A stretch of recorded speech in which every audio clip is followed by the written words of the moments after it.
सभी प्रतिभागियों को नमस्कार। प्रिय विद्यार्थियों, मैं हूं प्राध्यापक शांतिलाल विश्नोई और आप देख रहे हैं SLV Hindi tricky YouTube channel. प्रिय विद्यार्थियों, यहाँ पर आपको रीट से संबंधित या फिर एसआई भर्ती परीक्षा से संबंधित या फिर पटवार से संबंधित समय समय पर विभिन्न प्रकार की ट्रिक, विभिन्न प्रकार की हिंदी की बारीक जानकारी है वो देखने के लिए मिलेगी। तो आज मैं आपके सामने एक ट्रिक बता रहा हूं, वर्णों के उच्चारण स्थान। यह एक ऐसा विषय है जिसको लेकर अक्सर हम असमंजस में रहते हैं और यह क्लियर नहीं कर पाते कि किस वर्ण का उच्चारण स्थान कौन सा है। तो यहाँ पर कुछ मैंने सूत्र लिखे हैं, या संस्कृत के सूत्र है और इनसे आप हिंदी में भी आसानी से समझ सकते हैं। तो देखिए, वर्णों के उच्चारण स्थान, और पहली बात बताइए कि वर्णों के उच्चारण स्थान कौन कौन से वर्ण हैं, उनका स्थान क्या है और उस ध्वनि का नाम क्या है। तो पहले ही मैंने यहाँ पे लिखा है अकुविसर्जनीय कंठ।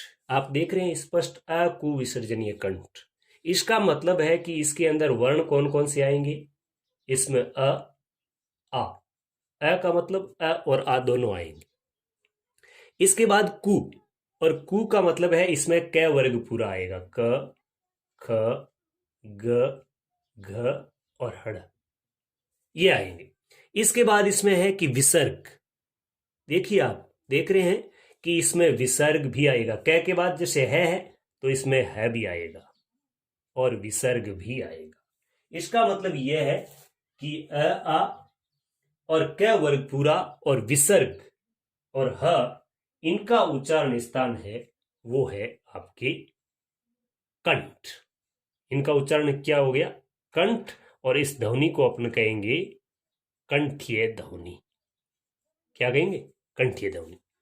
तो अब कंठ से कौन कौन से शब्द, कौन कौन से वर्ण उच्चारित होते हैं, इसको लेकर आपको कोई दुविधा होनी नहीं चाहिए। अब देखिए, यहाँ पर अ और आ यहाँ आ गए, तो इसके बाद ई और ई यहाँ आ जाएंगे। नियम से चलिए आप, ई और ई। ठीक है। अब यहाँ पे क वर्ग पूरा आ गया तो यहाँ च वर्ग पूरा आ जाएगा। च, छ, ज, झ और य। ठीक है। तो च, छ, ज, झ ये आ गया। अब यहाँ पे अपन देख रहे हैं ई और ई। ई और ई का मतलब है दोनों ही।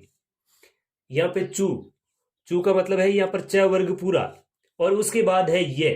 तो यहाँ पे देखिए, इसमें ये आ जाएगा एक ये साथ में, और यहाँ पर स, यानी जो आपके तालव्य स है वो स आ जाएगा।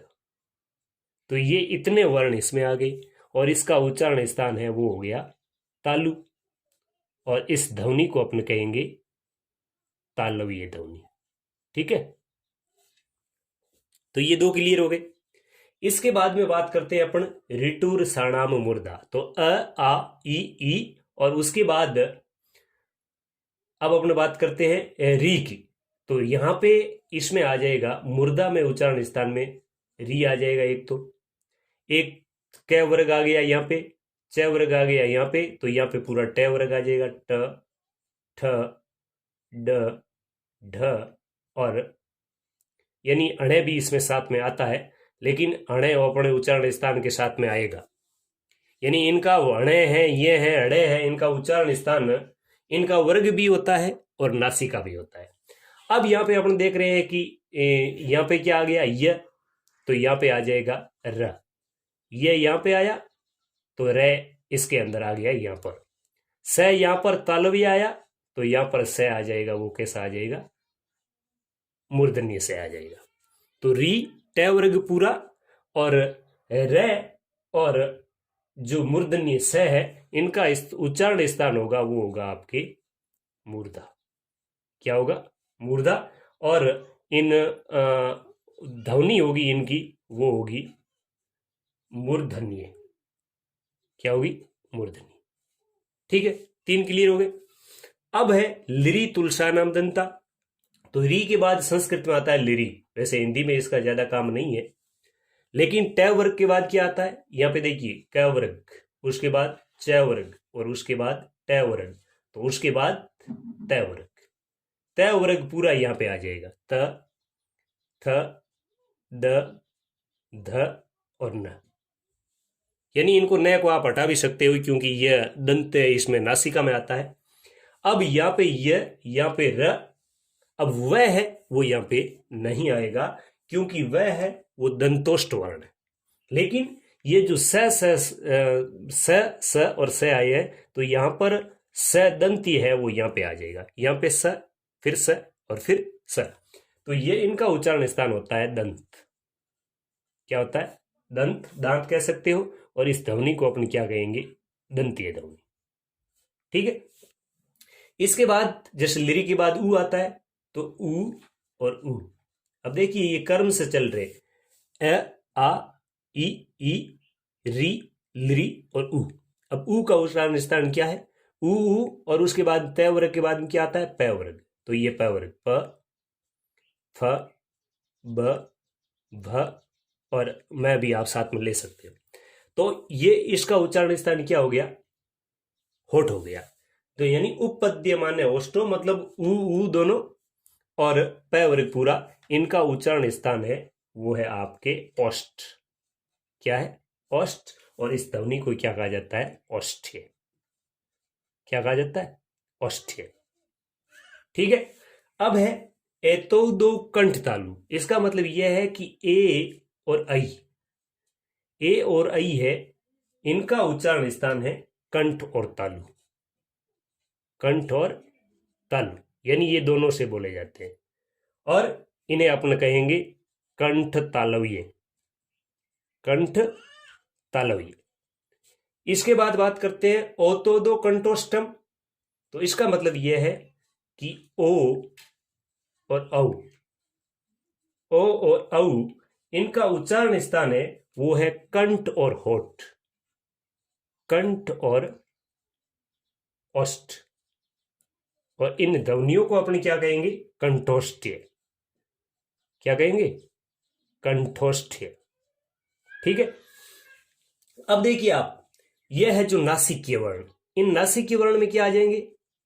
हड़े, या फिर आप उसमें यहां पे शुरुआत में ले सकते हो अंक, अनुस्वार वाला वो भी आएगा, हड़े भी आएगा, ये भी आएगा, अणे भी आएगा, न भी आएगा और मैं भी आएगा। अब आपके लिए क्लियर कर दूं कि इनका उच्चारण स्थान नासिका तो होता ही है। उच्चारण स्थान क्या होगा? नासिका। और इनको अपनी क्या कहेंगे? नासिक्य। इनकी ध्वनि क्या होगी? नासिक्य। लेकिन इनके बारे में एक विशेष बात है कि इनका उच्चारण स्थान नासिका होने के साथ साथ अपना वर्ग भी होता है। अपना वर्ग भी, इसका मतलब यह है कि जैसे यहाँ पे हड़ है तो इसका उच्चारण स्थान कंठ भी है। जैसे यहाँ पर यह, इसका उच्चारण स्थान तालु भी है। हण तो इसका उच्चारण स्थान मूर्धा भी है। न उच्चारण स्थान इसका दंत भी है। और म यानी इसका उच्चारण स्थान होठ भी है। तो अपने वर्ग का जो है उच्चारण स्थान वो भी इसके साथ साथ में इसका उच्चारण स्थान है। ये बहुत ही महत्वपूर्ण बात है। ठीक है। इसके बाद अपन बात करते हैं, एक शब्द वर्ण होता है वह है। ये महत्वपूर्ण है आपके लिए क्योंकि इसका उच्चारण स्थान होता है वो दंतोष्ट होता है। क्या होता है? दंत और ओष्ठ। दंत और वोष्ठ यानी दोनों को बोलते हैं तब ये शब्द बनता है दंतोष्ट। क्या बनता है? दंतोष्ट। ये अपने आप में थोड़ा अलग है। और इसके बाद एक है ह। एक क्या है? ह। और है का उच्चारण स्थान है वो है स्वर यंत्र। क्या है? स्वर यंत्र। और इसका जो ध्वनि है वो है अली जिह्वा। क्या है? अली जिह्वा। तो ये किसके बारे में है के बारे में। वैसे है का उच्चारण स्थान है वो कंठ भी है, लेकिन इसका स्वर यंत्र माना जाता है और इसको अली जिह्वा कहा जाता है। उसके बाद यदि आप बात करें तो एक वर्ण और होता है, मैं यहाँ पे बता दूं आपके लिए। इस कोष्ठक में एक और होता है जिसे एक वर्ण होता है ल। तो इसको क्या कहा जाता है? प्रकंपित कहा जाता है। क्या कहा जाता है? ल को क्या कहा जाता है? प्रकंपित। क्योंकि इसका जब उच्चारण होता है तब अपना जो जीभ का आगे का भाग है वह मसूड़े को छूता है और उसके आसपास से हवा निकलती है, इसलिए इसको कहा जाता है पार्श्वी। और एक होता है र, यानी र इस प्रकार है कि इसको जब बोलते हैं तो जीविया है उसमें कंपन होता है, और इसलिए इसको सॉरी लय है इसको कहा जाता है पार्श्विक। यहाँ पे लय है, इस लय को कहा जाता है पार्श्विक। आप ये माने लय को पार्श्विक कहा जाता है, और र है इसको क्या कहा जाता है, प्रकंपित कहा जाता है। क्योंकि इसमें जीभ के पार्श्व भाग से, जैसे ये अपनी जीभ है तो इसके पार्श्व भाग से जो हवा है वो बाहर निकलती है, और प्रकंपित में जो जीभ है उसमें कंपन होता है, इस प्रकार वह बाहर निकलती है। फिर इसमें दो शब्द और, दो वर्ण और होते हैं, ड और ढ। ड और ढ होते हैं, इनको अपन कहते हैं उत्तक्षिप्त। यानी उत्तक्षिप्त का अर्थ होता है फेंका हुआ। उत्तक्षिप्त का अर्थ क्या होता है, फेंका हुआ। मतलब इनको अपन जब बोलते हैं तब उस ध्वनि के साथ, उसको वायु के साथ जीविया है उसे झटके से बाहर की ओर फेंकती है। तो इसलिए ड और ढ ये दो ध्वनियां हैं, इनको उत्तक्षिप्त कहा जाता है। लय को पार्श्विक कहा जाता है, र को प्रकंपित कहा जाता है इसको अलिजीविया यानी स्वर यंत्र से उच्चारण है, वह है वो दंतोष्ठ्य है। और बाकी आप कर्म से ए और आ कै वर्ग के साथ कंठ में, ई और ई च वर्ग के साथ तालु में, री ट वर्ग के साथ मूर्धा में, ली त वर्ग के साथ दंता में, उ और उ प वर्ग के साथ ओष्ठ में, ए और आई कंठ तालु में, ओ और औ कंठोष्ठ है, और बाकी नासिक है वो नासिका में।